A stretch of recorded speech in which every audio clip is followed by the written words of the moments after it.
Hi students. ఇప్పుడు ఇవాళ class కాదు, చాలామంది అడుగుతున్నారు, చాలామంది మెసేజ్ పెడుతున్నారు. ఒక విషయం ఏంటంటే జేఈ 2021కి సంబంధించి రివిజన్ చేయటం ఎలా, రివిజన్ ప్రోగ్రామ్ స్టార్ట్ అయింది కాబట్టి హౌ టు మూవ్, మనం జేఈ 2021లో మంచి ర్యాంక్ తెచ్చుకోవటం ఎలా అని చాలామంది, రివిజన్ ప్రోగ్రామ్ స్టార్ట్ అయింది ఎలా వర్క్ చేయాలి, ఓకే, ఇవన్నీ చాలామందికి వచ్చే డౌట్స్. చాలామంది పోస్ట్ చేసి అడుగుతున్నారు, ఫోన్లు చేస్తున్నారు, మెసేజ్లు పెడుతున్నారు. సో దీనికి సంబంధించి కొంత క్లారిటీ ఇద్దామన్న ఉద్దేశంతో చూస్తాను. ఈ వీడియో చూడాలంటే ఫస్ట్ మీకు కావాల్సింది ఏంటంటే డేర్ ఉండాలి, ధైర్యం ఉండాలి. ఎందుకు ధైర్యం ఉండాలంటే మన గురించి మనకి కొంతమంది ఓపెన్గా చెప్పినప్పుడు వాటిని తట్టుకోగలగాలి. సో మీ మిస్టేక్స్ ఏంటి, జనరల్గా ఎక్కువ మంది స్టూడెంట్స్ మిస్టేక్ చేసేది ఏంటి, మా అబ్జర్వేషన్లో మేము చూసిందేంటి, ఫ్రాంక్గా చెప్పినప్పుడు మీరు తట్టుకొని రెక్టిఫై చేసుకోగలిగితే ఈ వీడియో చూడండి. లేదు మేము మా పద్ధతిలోనే వెళ్తాం అనుకున్నప్పుడు జస్ట్ అది మీ చాయిస్ ఉంటుంది. బట్ నేను చెప్పేది అయితే ప్రాక్టికల్ విషయాలు, మిమ్మల్ని ఏదో హైప్ చేయడం కోసం లేదా మిమ్మల్ని ఏదో తగ్గించి చెప్పడం కోసం నేనైతే వీడియో చేయట్లేదు. కేవలం నేను తెలుసుకున్న, for the last 21 years I'm the teaching field కాబట్టి తెలుసుకున్న విషయాలు మీకు ఒకసారి ఎక్స్ప్లెయిన్ చేస్తాను. నేను మీ మిస్టేక్స్ చెప్తాను, మీరు రెక్టిఫై చేసుకోగలిగితే ఇంకా మంచి బెటర్ ఫ్యూచర్ మీకు ఉంటుంది. ఓకే, పాజిటివ్గా మనం మాట్లాడుకున్నాం. Okay, the first one, revision programme start అయినప్పుడు మనం చేయాల్సిన మొట్టమొదటి ఇంపార్టెంట్ పాయింట్ ఏంటంటే మీ గురించి మీకు తెలుసుకోవటం. అంటే I am eligible for what, either mains or advance or both. దేనికి నేను ఎలిజిబుల్ అవుతాను అనేది ఫస్ట్ మీరు అర్థం చేసుకోండి. నేను ఎంసెట్ స్థాయి వరకే ఉంటానా, మెయిన్స్ వరకు వెళ్ళగలనా, అడ్వాన్స్ స్థాయి వరకు వెళ్ళగలనా, ఆ విషయం మీకు తప్పితే ఎవరికీ తెలియదు. మార్క్స్ కొన్ని సందర్భాల్లో రావచ్చు, పెరగచ్చు, తగ్గచ్చు. బట్ మీరు ఎంతవరకు మీ కెపాసిటీ ఏంటి అనేది యావరేజ్ మార్క్స్ చూసుకుంటే మాకు అంత అర్థమవుతుంది, మీకు కొంత అర్థమవుతుంది. కానీ దాన్ని ప్రాక్టికల్గా మీరు యాక్సెప్ట్ చేసే పరిస్థితిలో ఉండాలి. ఫస్ట్ నాకు అడ్వాన్స్ రాదు అంటే పాజిటివ్ యాటిట్యూడ్ అన్నాం కదా, రాదు అని ఎలా చెప్తామంటే మీకు స్కోర్ ఎంతవరకు వస్తుందో చూసుకుంటే దాన్ని బట్టి మీరు ఎలిజిబుల్లా కాదా అన్న విషయం మీకే తెలుస్తుంది. దానికి ఎవరు చెప్పాల్సిన అవసరం లేదు. యాజ్ ఆన్ యావరేజ్ మీకు జరిగే అన్ని మెయిన్స్ ఎగ్జామ్స్లో మీరు కనుక 40% ఎబోవ్ కనుక ఉండగలిగితే, 40% ఎబోవ్ ఉండగలిగితే you are eligible to write mains examination and as well as advance examination. 40% minimum ఉండాలి. ఈ మాట గుర్తుపెట్టుకోండి. మీకు జరిగే ఎగ్జామ్స్లో యావరేజ్ అన్ని చోట్ల, మీరు ఫస్ట్ ఇయర్ రివిజన్ స్టార్ట్ అవుతుందంటే మీరు సెకండ్ ఇయర్ స్టూడెంట్స్ అయి ఉంటారు. సో ఫ్రమ్ ద బిగినింగ్ నుంచి ఇప్పటి వరకు మీరు తీసుకుంటే మీకు 40% అంటే 300 మార్క్స్కి ఎగ్జామ్ పెట్టుంటే మనకి 120 మార్క్స్ ప్లస్ వచ్చి ఉంటే మనం ఎలిజిబుల్, మనకి ఆ సీటు వచ్చే అవకాశం ఉన్నది అని ఫస్ట్ గ్రహించండి మీరు. ఓకే, రాని వాళ్ళు ఏం చేయాలో తర్వాత మాట్లాడుకుందాం. ముందు 40% ఎబోవ్ నాకు ఉంది, ఎంతవరకు ఉంది, నాకు 60% వస్తున్నాయా, 70% వస్తున్నాయా అని ఆలోచించుకోండి. సో ఓకే, నేను మెయిన్స్లో మంచి ర్యాంకు తెచ్చుకోగలను అని ఆలోచన ఉన్న మీరందరూ కూడా అడ్వాన్స్ కోసం ట్రై చేయొచ్చు. Okay, but first important point మీరు గుర్తుపెట్టుకోవాల్సింది మీ గురించి మీరు తెలుసుకోండి. ఎందుకు ఈ మాట చెప్తున్నాను ఇన్నిసార్లు అంటే, కొంతమంది ఫాల్స్ ప్రెస్టేజ్కి పోతుంటారు. కొంతమంది అమ్మాయిలు అవ్వచ్చు, బాయ్స్ అవ్వచ్చు, గర్ల్స్ అవ్వచ్చు, ఫాల్స్ ప్రెస్టేజ్కి పోయి మా పక్కన వాళ్ళు ఇలా చేశారు, లేకపోతే ఎదురింటి వాళ్ళు ఇలా చేశారు, లేకపోతే నా సీనియర్ క్లాసెస్ మేట్స్ ఇలా చేశారు కాబట్టి నేను కూడా చేద్దామని ఫాల్స్ ప్రెస్టేజ్లోకి వెళ్ళిపోయి ఏదో ఎక్కడెక్కడ క్వశ్చన్స్ చేద్దామని ఉత్సాహంతో అసలు మెయిన్స్ కూడా క్వాలిఫై కాని పరిస్థితులు, అడ్వాన్స్కి సెలెక్ట్ కాని పరిస్థితిలో ఉండకండి. సో ఫస్ట్ మీరేంటో మీరు తెలుసుకోండి. That is very very important. Okay, మీరు దేనికి ఎలిజిబుల్ అవుతారనే విషయం మీకు మాత్రమే తెలుసు, లేదా మీకు టీచ్ చేస్తున్న లెక్చరర్స్కి తెలుసు, మీ అడ్మినిస్ట్రేటర్స్కి. ఎందుకంటే యావరేజ్ మార్క్స్ ఉంటాయి కాబట్టి వాళ్ళని సజెషన్ అడగండి, పోనీ వాళ్ళు చెప్తారు. ప్రాక్టికల్గా ఉండండి, ఈ విషయంలో చాలా ఇంపార్టెంట్. మనకి జనవరిలో ఎగ్జామ్ జరగచ్చు. ఎప్పుడు ఎగ్జామ్ జరుగుతుంది, secondary.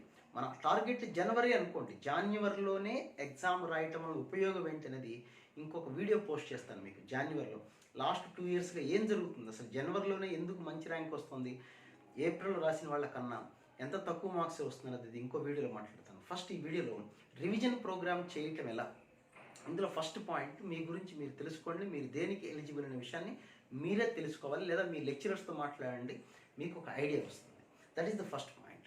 Second point, revision programme start అయినప్పుడు చాలామంది చేసే ఇంకోటి ఏంటంటే, ఫస్ట్ 2-3 ఒక 1 week పాటు లేదా ఒక 4-5 days అసలు తెగ చదివేస్తుంటారు ఇష్టపడి. నైట్ కష్టపడమో రివిజన్ ప్రోగ్రామ్ స్టార్ట్ అయిపోయింది, ప్లాన్ వేసుకుందాం, ప్రోగ్రామ్ చేద్దాం, అవన్నీ సెకండరీ. మన మనకి ఆ ఫ్లో అనేది ఏదో వరదలు వచ్చినట్టు వర్షం వచ్చినట్టు కాదు. మనకి ఆ ఫ్లో అనేది ఒక 3-4 months up to mains exam first attempt వరకు అదే ఫ్లో కంటిన్యూ చేయండి.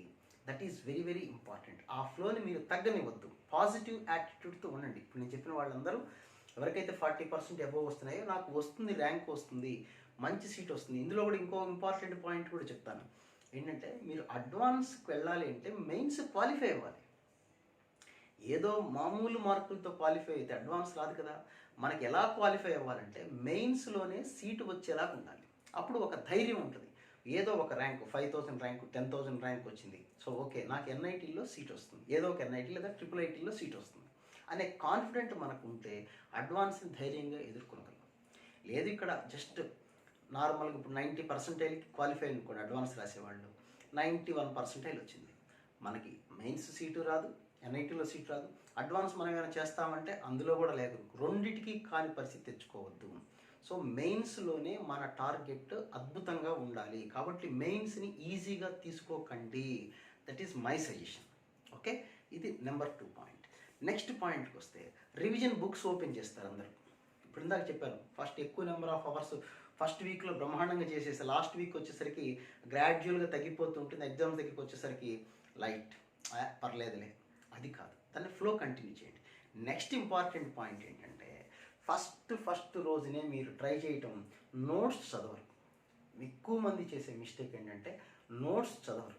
క్లాసులో చెప్పిన అన్నీ నాకు గుర్తున్నాయి. డైరెక్ట్ ఫస్ట్ ప్రాబ్లం మెటీరియల్ తీసుకుంటారు, కాలేజీ మెటీరియల్ లేకపోతే వేరే బుక్స్లో మెటీరియల్స్ ఏదో తీసుకుంటారు, ఫస్ట్ ప్రాబ్లం స్టార్ట్ చేసేస్తారు. ఆ ప్రాబ్లం స్టార్ట్ చేసే ముందు క్లాసులో మీకు చెప్పిన లెక్చరర్స్ నెంబర్ ఆఫ్ బుక్స్ నుంచి గ్యాదర్ చేసిన ఇన్ఫర్మేషన్తో పాటు కొన్ని ఎగ్జాంపుల్ ప్రాబ్లమ్స్ చెప్పుంటారు.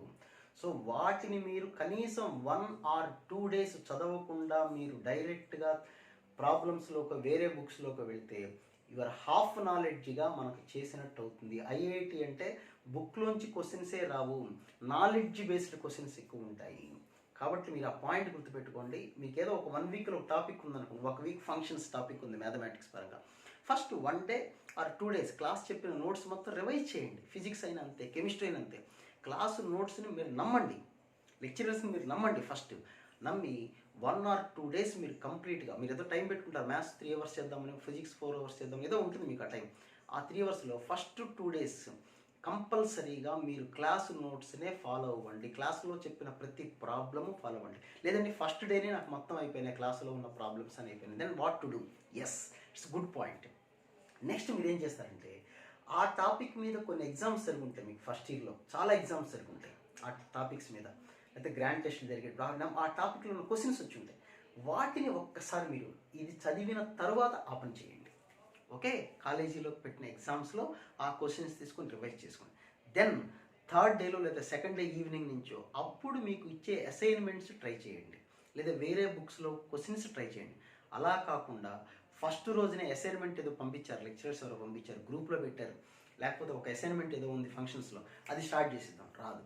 లేదా 2 ప్రాబ్లమ్స్ వస్తాయి, అక్కడి నుంచి నా ఫంక్షన్స్ రావట్లేదు, ఒక సైకలాజికల్ ఫీలింగ్, లేదా అమ్మో ఇంత కష్టం ఐఐటి, లేదా ఫస్ట్లోనే హార్డ్ ప్రాబ్లమ్స్ ఎవరైతే ట్రై చేస్తారో వాళ్ళకి నాకు తెలిసినంత వరకు 60 to 70% ఛాన్స్ లేదు అసలు ఐఐటీలో. అలాంటి వాళ్ళకి ఛాన్స్ లేదు. ఐఐటి అంటే it's purely based knowledge type questions. Knowledge కంప్లీట్గా కాన్సెప్ట్ మీద కమాండ్ లేకుండా కొత్త ప్రాబ్లమ్ని మీరు చేయటం అనేది 90% ఛాన్స్ ఉండదు. మీకు తెలుసు అనుకుంటారు టాపిక్, ఇప్పుడు ఫంక్షన్స్ తెలుసు అనుకుంటే కొంతవరకు తెలిసి ఉంటుంది, కానీ అందులో ఇన్డెప్త్ తెలియాలంటే నెంబర్ ఆఫ్ ప్రాబ్లమ్స్ మనం రివైజ్ చేయాలి, నోట్స్ రివిజన్ చేసుకోవాలి. Okay, that is very very very very important point. Notes చూడకుండా ఫిజిక్స్ కెమిస్ట్రీ అయితే ఇంకొక ఇంపార్టెంట్ పాయింట్ అంటే ఎన్సీఆర్టీ బుక్స్ కానీ లేకపోతే ఆ థియరీకి సంబంధించిన బుక్స్ కానీ చదవకుండా డైరెక్ట్గా ప్రాబ్లమ్ సినాప్సిస్ అవుతుంటారు కొంతమంది. ఇదే పెద్ద మిస్టేక్. సినాప్సిస్ అనేది ట్రైలర్ చూసినట్లు, ట్రైలర్ చూస్తే సినిమా ఏముంటుంది చెప్పండి? మనకు కావాల్సింది అది కాదు, సినిమానే చూడాలి. నోట్స్ అంటే నోట్స్ మొత్తం చదవాలి. సినాప్సిస్లో ఏముంటాయి? జస్ట్ ఫార్ములా ఉంటుంది, థియరీ ఎక్కడా ఉండదు. మ్యాథ్స్ అయినా ఫిజిక్స్ అయినా కెమిస్ట్రీ అయినా సినాప్సిస్ అంటే ఒక ఫార్ములా ఉంటుంది, జస్ట్ ఫార్ములాలు తెలుసుకొని సబ్జెక్ట్లోకి వెళ్ళిపోతే సబ్జెక్ట్ ఎలా వస్తుంది? ఐఐటి అంటే ఏంటి? సబ్జెక్ట్ బేస్డ్ క్వశ్చన్స్ ఉంటాయి, అవి ఎలా సాల్వ్ చేస్తారు? జస్ట్ ఫార్ములా సినాప్సిస్తో చేయగలిగేలా క్వశ్చన్ పేపర్ ఉంటుందా? ఆ బేసిక్ నాలెడ్జ్ని మీరు తెలుసుకోండి. ఇది ఇంకొక జరిగేటువంటి మిస్టేక్ అది. తర్వాత నెక్స్ట్ అందరూ చేసేటువంటి ఇంకో కామన్ ఏంటంటే ఫస్ట్ 2-3 డేస్ ఇందా చెప్పాను బాగా ఓవర్గా చేసేస్తాం ప్రాబ్లమ్స్. తర్వాత నుంచి క్వశ్చన్ ఎగ్జామ్లో మార్కులు తక్కువ వస్తే అస్సలు ఫీల్ అవ్వద్దు, మీరు ఫీల్ అవ్వద్దు. ప్రాక్టికాలిటీ నేను చెప్పేది ఈ వీడియో మొత్తం చేసే దాంట్లో ఏకైక పాయింట్ ఏంటంటే ప్రాక్టికాలిటీ అనేది చాలా ఇంపార్టెంట్ మనకి. ఫాల్స్ ప్రెస్టేజ్ని పక్కన పెట్టండి, మీ సొంతగా మీరు ఆలోచించుకోండి. ఫాల్స్ ప్రెస్టేజ్ జోలికి వెళ్ళకండి. ఏంటా ప్రాక్టికాలిటీ అంటే 50% మార్క్స్ వచ్చినా మీకు ఎన్ఐటీలో సీటు వస్తుంది. ఆ నిజం మీరు తెలుసుకోండి ఫస్ట్. ఐఐటి అడ్వాన్స్తో కూడా చెప్తున్నా, అడ్వాన్స్లో అయినా మెయిన్స్లో అయినా 50% వస్తే మీకు గ్యారంటీగా ఏదో ఒక చోట సీట్ వస్తుంది. అయితే 50% కన్నా ఎంత ఎక్కువ తెచ్చుకోవాలి, ముందు 50 వస్తేనే కదా దానికన్నా మంచి బ్రాంచ్ తెచ్చుకునే ఛాన్స్ ఉంటుంది. దానికోసం మనం ఎలా ఎఫర్ట్ పెట్టాలి అనేది మీరు ఆలోచించండి. మార్కులు తగ్గినంత మాత్రం డిస్కరేజ్ అవ్వాల్సిన లేదు. మనం ఎప్పుడు మీరు చెక్ చేసుకోండి ఒకటే మాట, 50% కన్నా ఎక్కువ ఉన్నామా లేదా. 60, 65, 70 ఓకే, వెరీ గుడ్. అంటే మ్యాథమెటిక్స్ పరంగా 100 మార్క్స్ పెడితే మనం అట్లీస్ట్ 50% ప్రతి సబ్జెక్ట్లో 50-50 ఉండాలి, 50% పైన ఉండాలి. నెక్స్ట్ ఇంకొక ఇంపార్టెంట్ మాట కూడా చెప్తాను. చెప్పే మాటలన్నీ ఇంపార్టెంట్ పాయింట్లు, ఇవన్నీ అనుభవాలతో చెప్పే మాటలు. నా వీడియో చూసిన తర్వాత మళ్ళీ మీరు ఎక్కడో 3 monthsలో ఎప్పుడో ఒకసారి మళ్ళీ వీడియో చూడాల్సిన అవసరం ఖచ్చితంగా ఏర్పడుతుంది మీకు. ఎందుకంటే ఈ మాట కూడా ఏంటంటే చాలామంది నాకు ఫిజిక్స్ ఇష్టం, లేదా మ్యాథ్స్ ఇష్టం, లేదా కెమిస్ట్రీ ఇష్టం, సో రోజంతా అదే చేస్తారు, లేదా ఒకటే చేస్తుంటారు. క్వశ్చన్ మీద పడి తీవ్రంగా ప్రయత్నం చేస్తుంటారు ఎగ్జామ్లో పర్టికులర్గా. ఇక్కడ మీరు చేయాల్సింది 3 సబ్జెక్ట్స్ మ్యాథ్స్, ఫిజిక్స్, కెమిస్ట్రీ ఉంటే మీరు 2 సబ్జెక్ట్స్ మీద మీకు కమాండ్ ఉండాల్సిందే. ఈ మాట కూడా గుర్తుపెట్టుకోండి. 2 సబ్జెక్ట్స్, ఆ 2 సబ్జెక్ట్స్ ఏంటి అనేది మీ ఇష్టం, ఓకే. బట్ నా సలహా అయితే మ్యాథ్స్, కెమిస్ట్రీ అనేది మీరు కరెక్ట్గా చేయగలిగితే time saving and scoring that is very very very very important. Subject కన్నా ఇక్కడ కావాల్సింది స్కోరింగ్ ఎగ్జామినేషన్ హాల్లో. అది మర్చిపోయి ఒక పెద్ద ప్రాబ్లం చేశారు, ఒక లెంగ్దీ క్వశ్చన్ చేశారు. ఆ లెంగ్దీ క్వశ్చన్ చేయగానే ఒక మెంటల్ హ్యాపీనెస్, ఆహా ఈ క్వశ్చన్ వచ్చేసింది, నాకు ఇంకా అన్నీ సాధించేసాను ఫీల్ అవ్వాల్సిన పని లేదు. ర్యాంక్ అనేది ఇంపార్టెంట్ కాబట్టి scoring is very very important. ఆ మాట గుర్తుపెట్టుకోండి. కాబట్టి 2 సబ్జెక్ట్స్ మాత్రం పర్ఫెక్ట్గా ఉండటానికి ట్రై చేయండి. థర్డ్ సబ్జెక్టు యావరేజ్గా ఉన్న మీ స్కోర్ 65-80% వరకు వచ్చే ఛాన్స్ ఉంటుంది. ఆ 2 సబ్జెక్ట్స్ ఏంటి అనేది చాయిస్ మీది. నా సలహా అయితే మ్యాథ్స్, కెమిస్ట్రీ బాగా చదువుకోండి, స్కోరింగ్ ఎక్కువ వస్తుంది. ఎందుకు మ్యాథ్స్, కెమిస్ట్రీ అంటే కెమిస్ట్రీ అంటే తక్కువ టైంలో చేసేయచ్చు, అరౌండ్ 30-35 minutesలో ఆ పేపర్ చేసేయచ్చు. మనకి టైం సేవింగ్ వస్తుంది, స్కోరింగ్ వస్తుంది. క్వశ్చన్ అంత లెంగ్దీగా ఉండదు, షార్ట్ ఫామ్లో ఉంటుంది. మ్యాథ్స్ అనుకోండి, క్వశ్చన్ చూడగానే మనం అటెంప్ట్ చేస్తే స్కోరింగ్ వచ్చే ఛాన్స్ ఉంది. ఈ 2 తొందరగా కంప్లీట్ చేస్తే అప్పుడు physics will be decide your rank. అంతేకాని ఎవడో చెప్పాడు మనకి ఫిజిక్స్ ర్యాంక్ డిసైడింగ్, ఫిజిక్స్ అనేది ర్యాంక్ డిసైడే కాదు, మేము మీ ర్యాంక్ని కిల్ చేస్తుంది, హత్య చేస్తుంది, అది మర్డర్ చేసేస్తుంది. ఎందుకు చేస్తుంది అంటే ఇది తెలియకుండా ఫస్టే ఫిజిక్స్ పట్టుకుంటారు చాలామంది. నాకు ఫిజిక్స్లో అద్భుతంగా చేయాలి. టైం కిల్ చేయటం అనేది కాదు అక్కడ కావాల్సింది. ఫిజిక్స్ ఎవరికి కావాలి? మ్యాథ్స్, కెమిస్ట్రీ పర్ఫెక్ట్గా నేర్చుకున్న వాళ్ళు లేదా అబౌవ్ యావరేజ్గా ఉన్నవాళ్ళు ఫిజిక్స్ తీసుకొని అప్పుడు వాళ్ళకి ఫిజిక్స్ ర్యాంక్ డిసైడ్ చేస్తుంది. ఈ 2 రాకుండా ఫిజిక్స్ ర్యాంక్ డిసైడ్ చేయదు, మీ ర్యాంక్ని చంపేస్తుంది. ఇది కావాలంటే ర్యాంక్ రాని వాళ్ళతో మాట్లాడండి, లేదా టాప్ ర్యాంక్ వచ్చి మార్కులు తగ్గిన వాళ్ళతో మాట్లాడండి, నేను చెప్పిన విషయాలని మీకు తెలుస్తాయి, ఓకే. తర్వాత ఇంకొక మాట, ఏమంటే మీరు అంతా చెప్పారు మరి ఫిజిక్స్ డిస్కరేజ్ కాదు. ఫిజిక్స్లో కొంతమంది మెసేజ్లు పెడుతున్నారు, ఎలా సార్ నాకు మ్యాథ్స్ ఓకే, కెమిస్ట్రీ ఓకే, మరి ఫిజిక్స్ ఎలా చదవాలి, లేదా థర్డ్ సబ్జెక్ట్ ఎలా చదవాలి, ఏంటి పరిస్థితి అంటే ఫిజిక్స్లో మీరు ఒక 50% సెకండ్ ఇయర్ టాపిక్స్ అంటే సెకండ్ ఇయర్ మీద ఫోకస్ పెట్టండి. అంటే మీకు ఏదైతే థర్డ్ అనుకున్నారు, సపోజ్ కొంతమంది ఫిజిక్స్, కెమిస్ట్రీ బాగా చేద్దాం, మ్యాథ్స్ అబోవ్ యావరేజ్ చేద్దాం అనుకున్నారు అనుకోండి, మ్యాథ్స్లో సెకండ్ ఇయర్లో ఉన్న సిలబస్ చూసుకోండి, మీకు ఇష్టమైన టాపిక్స్ చూసుకోండి ఫస్ట్. సో ఆ టాపిక్స్ మీద గ్రిప్ తెచ్చుకోండి. రాని టాపిక్ జోలికి తర్వాత వెళదాం, ముందు వచ్చిన టాపిక్స్ చాలా ఇంపార్టెంట్ అనమాట. మనకి ఏ టాపిక్స్ అయితే బాగా వచ్చు అనుకుంటామో ఆ టాపిక్స్ మీద కమాండ్ తెచ్చుకొని ఆ టాపిక్లో ఇచ్చిన క్వశ్చన్ మనం కరెక్ట్గా చేయగలిగితే మనకి +4 -1 +4 -1 ఆ మాట గుర్తుపెట్టుకోండి. +4 -1 మైనస్లు కొద్ది తగ్గిపోతూ ఉంటే మన స్కోర్ తగ్గుతూ ఉంటుంది, ర్యాంక్ తగ్గిపోయే అవకాశం ఉంటుంది. కాబట్టి ఈ మాట కూడా గుర్తుపెట్టుకోండి. 2 సబ్జెక్ట్స్ మీరు పర్ఫెక్ట్గా ఉండాలి. థర్డ్ సబ్జెక్ట్ అనేది యావరేజ్ లెవెల్ ఉన్నా మీకు మంచి స్కోర్ వస్తుంది. అలానే థర్డ్ సబ్జెక్ట్ తక్కువ చదవని నా ఉద్దేశం కాదు, మిగతా 2 స్ట్రాంగ్గా చదవమన్నాను, నెగిటివ్ తీసుకోవద్దు. 2 సబ్జెక్ట్స్ స్ట్రాంగ్గా చదవమన్నాను, అది ఇంపార్టెంట్. ఓకే. తర్వాత ఎన్ని బుక్స్ చేయాలండి? చాలా బుక్స్ ఉన్నాయి, చాలా బుక్స్ చేసేస్తున్నాయి. ఈ బుక్లోకి వస్తున్నాయి, ఆ బుక్లోకి వస్తున్నాయి, ఇక్కడ అంత అవసరం లేదు. ఒక బుక్ నమ్మండి, కాలేజీ మెటీరియల్. కాలేజీ మెటీరియల్ అంటే చాలా బుక్స్లోంచి గ్యాదర్ చేసిన క్వశ్చన్స్ అందులో ఉంటాయి. ఆ బుక్ చేయండి ఫస్ట్. లేదా కొన్ని ఇంకో బుక్ అనుకున్నారు, మ్యాథ్స్ సింగేజ్ అనుకున్నారు, వెరీ గుడ్. అరిగంట అనుకున్నారు, అది చేయండి ఫుల్ ఫ్లెజ్డ్గా. దాని మీద కాన్సన్ట్రేట్ చేయండి, దాన్ని నమ్మండి, బుక్ని నమ్మండి. ఆ బుక్ని నమ్మండి, ఆ బుక్ చేయండి. ఒక బుక్ 10 సార్లు చేస్తే నాలెడ్జ్ వస్తుంది, కానీ 10 బుక్స్ ఒకసారి చేస్తే నాలెడ్జ్ రాదు. అందులో క్వశ్చన్, ఇందులో క్వశ్చన్, దేనికి కాకుండా పోవద్దు. అన్ని బుక్స్లోనూ ఇన్ఫర్మేషన్ ఒకటే, ఏ టాపిక్ తీసుకుని ఇన్ఫర్మేషన్ ఉంటుంది, కాకపోతే వెరైటీ ఆఫ్ ప్రాబ్లం ఉంటుంది. ఆ వెరైటీ ఆఫ్ ప్రాబ్లమ్స్ అన్ని మన ఎగ్జామ్స్లో, కాలేజీ పెట్టి ఎగ్జామ్స్లో ఇస్తుంటారు వాళ్ళు. ఓకే, ఆ సొల్యూషన్స్ చూడండి. నెక్స్ట్ ఇంకొక పాయింట్ ఏంటంటే, ఎగ్జామ్స్ జరిగిన తర్వాత పేపర్ని మీరు పూర్తిగా సాల్వ్ చేయండి. అయిపోయింది, ఎగ్జామ్ అయిపోయిందంటే పేపర్ అయిపోయినట్టు కదా. పేపర్లో ఉన్న క్వశ్చన్స్ మళ్ళీ రావచ్చు కదా. పర్టికులర్గా కెమిస్ట్రీ లాంటి చోట అయితే అవే క్వశ్చన్స్ మళ్ళీ మనకి ఎగ్జామ్లో వస్తాయి. సో నాలెడ్జ్ బేస్డ్ క్వశ్చన్స్ కదా, మెమరీ బేస్డ్ క్వశ్చన్స్ ఉంటాయి, ఫిజికల్ కెమిస్ట్రీ టైప్ ఆఫ్. ఆ క్వశ్చన్స్ కూడా మీరు చదవండి. అంటే ఎగ్జామ్ పేపర్ అయిపోయిన మెయిన్స్ అవ్వచ్చు, అడ్వాన్స్ అవ్వచ్చు, మనకు రాని క్వశ్చన్స్ ఉంటే ఒక బుక్లో మీరు రాసుకోండి, ఎర్రర్స్ లిస్ట్ లాగా. ఆ క్వశ్చన్ సొల్యూషన్స్ ఎలాగో ఇస్తారు కాబట్టి సొల్యూషన్స్ ప్రిపేర్ చేసుకుంటే అవి చాలా చాలా చాలా హెల్ప్ఫుల్ అవుతాయి మనకి. ఓకే, మనకు రాలేదంటే డిఫరెంట్ క్వశ్చన్సే ఉంటాయి. సో ఈ స్టెప్స్ అన్ని మీరు జాగ్రత్తగా తీసుకోగలిగితే మంచి ర్యాంక్ వచ్చే అవకాశం ఉంటుంది. నెక్స్ట్, యావరేజ్ వాళ్ళు కొంతమంది ఉంటారు, సార్ మనం ఏమీ తేల్చుకోలేకుండా ఉంటాం, సార్ నాకు 40%, 50% కన్నా రావట్లేదు. పేరెంట్స్ మనకు వాళ్ళు పెడుతుంటారు, ఏ మార్కులు రావట్లేదని మా వాడికి, అసలు 100, 150 వస్తున్నాయి. వాళ్ళకి చెప్పండి, లేకపోతే మాలాంటి లెక్చరర్స్ తోటి ఇంటరాక్ట్ అవ్వమని చెప్పండి, మేము చెప్తాం. 50% మీ టార్గెట్ కాదు, కానీ మైండ్లో గుర్తుపెట్టుకోండి, 50% వచ్చినా సీట్ వస్తుంది, డిస్కరేజ్ అవ్వద్దు. ఐఐటి ఎగ్జామ్ అది, ఐఐటిలో సీట్ రావటం ఇంపార్టెంట్. ఐఐటిలో ర్యాంక్ అనేది ఎవ్వరు అడగరు, ఐఐటిలో సీట్ రావటం అనేది ఇంపార్టెంట్. అలానే మీరు అస్సలు డిస్కరేజ్ అవ్వాల్సిన పని లేదు. 50% వచ్చినా మనకి సీటు వస్తుంది, ఎక్కడో ఒక చోట ఎన్ఐటీలో సీట్ వస్తుంది, లైఫ్ సెటిల్ అవుతుంది. మంచి బ్రాంచ్ ఇంకా కావాలంటే ఇంకొద్దిగా ముందు మార్క్స్, ఒక్కొక్క ఎగ్జామ్లో ఒక్కొక్క మార్కు పెంచుకుంటున్నా మీకు ఇంకా నెంబర్ ఆఫ్ ఎగ్జామ్స్ జరిగే అవకాశం ఉంది, ఛాన్స్ ఉంటుంది. But target is only the first attempt, ఆ మాట బాగా గుర్తుపెట్టుకోండి. Okay, so revision programme start చేద్దాం అనుకున్న అందరూ మీరు ఏదైతే ఫ్లో ఫస్ట్ మీ గురించి మీరు తెలుసుకోండి, దట్ ఈస్ ఇంపార్టెంట్ పాయింట్. మీరు దేనికి వాల్యూ ఇస్తారో చూసుకోండి, దాన్ని పర్ఫెక్ట్గా ఎయిమ్ చేసుకొని దాన్ని సక్సెస్ అవ్వడానికి ట్రై చేయండి.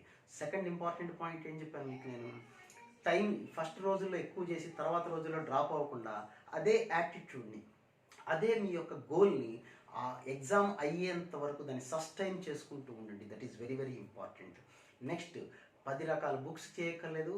ఫస్ట్ మీరు చేయాల్సింది కాలేజీ మీ లెక్చరర్స్ చెప్పినటువంటి నోట్స్ని మీరు నమ్మండి. ఆ నోట్స్ని 1 or 2 days రివిజన్ పిండేసేయండి, దాన్ని అందులో ఉన్న సబ్జెక్ట్ని గ్రాస్ప్ చేయండి. అప్పుడు go for the next material or assignments. డైరెక్ట్గా మీరు అసైన్మెంట్స్ చేయొద్దు.